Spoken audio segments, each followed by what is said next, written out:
I'm not scared of Alex.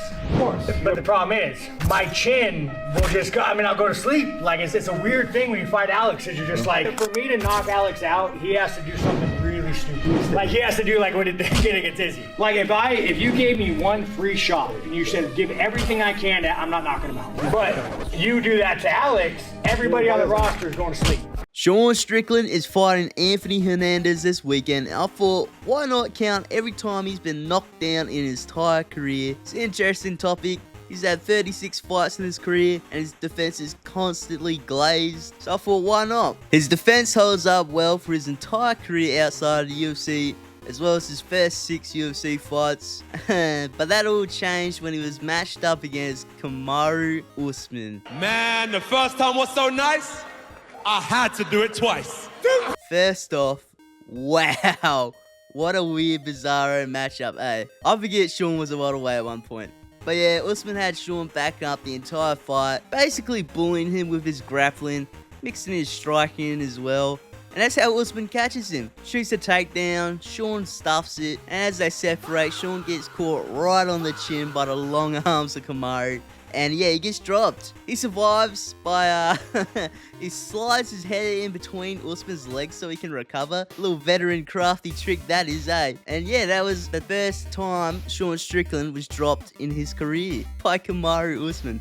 What the fuck? Next time we see him dropped is 2 fights later against Dos Santos, when in the first round he's caught by a beautiful spinning wheel kick that lands right on the dome. Drops him. I don't know how he wasn't flatlined by that, but he is finished off via ground and pound. He's actually so out of it, he tries taking the ref down. That's a stage 3 level colding right there, boys. Just before we get into the final knockdown of his career, I need your guys' help. According to Social Blade, they think that by April, I will have only gained 20 subscribers. Help me beat their predictions and subscribe right now. Now, probably the most brutal and most well-known knockdown of Sean Strickland's career is when he took on Alex Pereira at UFC 276. And fun fact, Sean Strickland at this point had never lost a middleweight fight. This was the first. Sean's very criticized for this fight, for his game plan especially, choosing to keep it standing with a forward pressure against a world-class kickboxer like Alex. It wasn't the smartest choice. Alex kept jabbing the bodies, setting up the later left hook,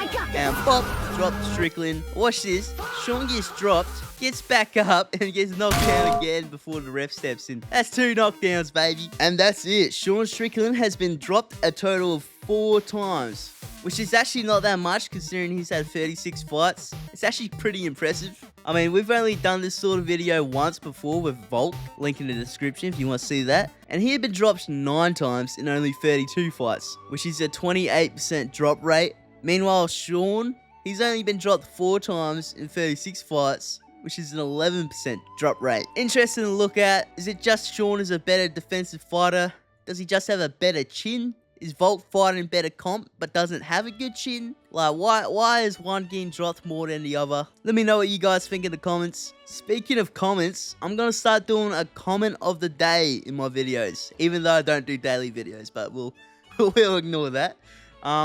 Today, we got someone who replied to me talking about how working out who the MMA GOAT is a little tricky.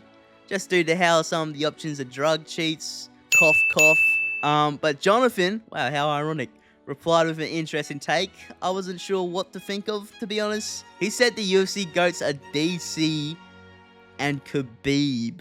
Certainly a unique take already by itself. What really made me quirk an eyebrow up was how he believes the UFC doesn't have the best fighters in the world, which I disagree with. I think it clearly does. We saw Patchy Mix get fucking destroyed in the UFC. It looked like an amateur.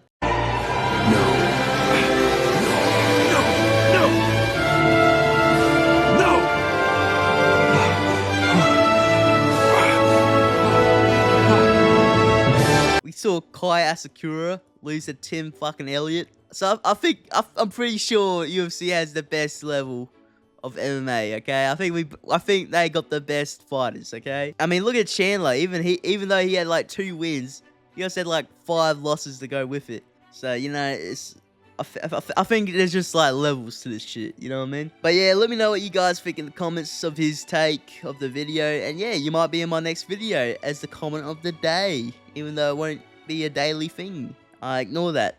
Anyway, catch you later.